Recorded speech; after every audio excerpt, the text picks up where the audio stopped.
Please remember to like, comment, subscribe, and share.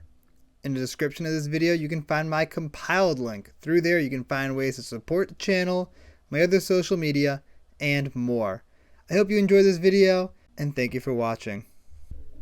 How's it going, everybody? CJ here, back with another video. We're doing a first thoughts today. This first thoughts is on Dynaheir, Invoker, Adept. Like 1,000-year elixir in the command zone in Jeskai, but it's got the ability to also copy some of your bigger activated abilities, which is sweet. So the categories I've been talking about today are 4 mana plus activated ability creatures, because it gives haste, so I wanted to do a special section for creatures. And then some creatures that have good activated abilities but are not copyable because they're under 4 mana. Then we have 4 plus mana activated abilities that aren't on creatures, just separated that. Then we have ways to untap and one-off cards. So not a huge spread here, but there's some good stuff for sure. Starting off, activated abilities of creatures that cost 4 more mana. Plarg. Plarg is actually a pretty interesting card for this deck. I kind of like that.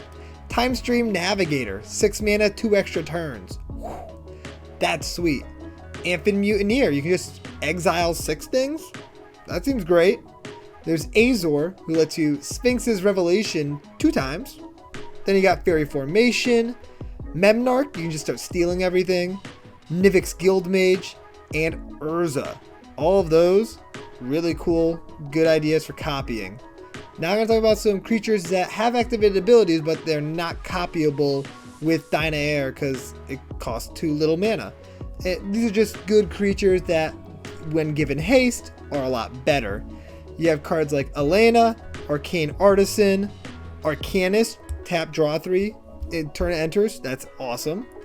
Bounty Agent, Empress Galena, I love that one. Endbringer, you have Guafa, and all the Maguses. Maguses are pretty cool, and they work well with this commander. Next, I'm going to talk about non-creature permanents that have activated abilities that cost 4 or more mana. Got Gold Forged Garrison, really sweet, just pump out tokens. You have the Lockets, that whole cycle. Those work pretty well in this deck for a good card draw. Chaos Wand seems like a lot of fun. Lithoform Engine, disgusting in this because it's already a copy deck, so I can copy some more, and one of the copy abilities is copyable. Love that. Mindslaver sounds hilarious in this deck. This could be a fun commander to try to do like a Mindslaver lock deck around. I like that. Oblivion Stone can put fate counters on multiple things at once and then blow everything up. The Hela Vault actually seems not horrendous in this deck, which is hilarious. Candelabra, if you want to spend a couple $1,000s, perfect for this deck. Aggravated Assault, this could potentially get you into infinite combats with the right setup. Really works really well here. Cascading Cataracts can actually net you a ton of mana. Really powerful in this deck.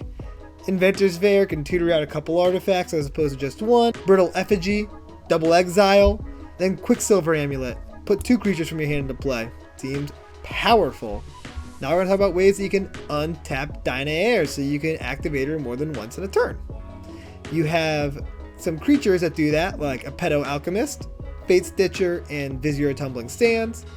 And you have non-creature ways to do it, including cards like Freed from the Real, Pembinzora, Staff of Domination, 1,000-Year Elixir, of course, Halo Fountain, Magerite Stone, and Minamo.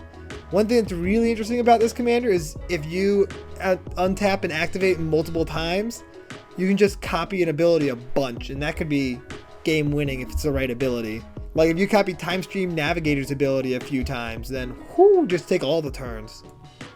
Seems really, really good. And now we're onto the one-off cards. Suppression Field, really funny in this deck. You can actually utilize it to make your activated abilities cost more mana and therefore hit the thresholds, that way you can copy them with Dynaheir.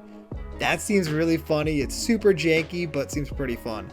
In the other direction, You can use Zerda or Training Grounds to reduce the cost of your activated abilities, which seems also pretty good, but it will make some of them no longer copyable, but it's so much cheaper now that it might be worthwhile. Then you have additional ways to copy the copy ability, including Battle Mage's Bracers, Illusionist Bracers, and Rings of Brighthearth. Cryptic Trilobite actually seems fantastic in this deck, like auto include, probably the best deck for Cryptic Trilobite, I love it. And if you're going to have all these creatures that have activated abilities, you can use the Dramatic Scepter combo to win the game very easily with this commander by making infinite mana and then picking a good activated ability and copying it a billion times and then just winning the game. Like Time Stream Navigator, take as many turns as you want. Just win the game that way. Seems powerful. And that is everything I have for Dynaheir, Invoker, Adept. I hope you guys enjoyed this video, and I'll see you next time. Peace out, everybody.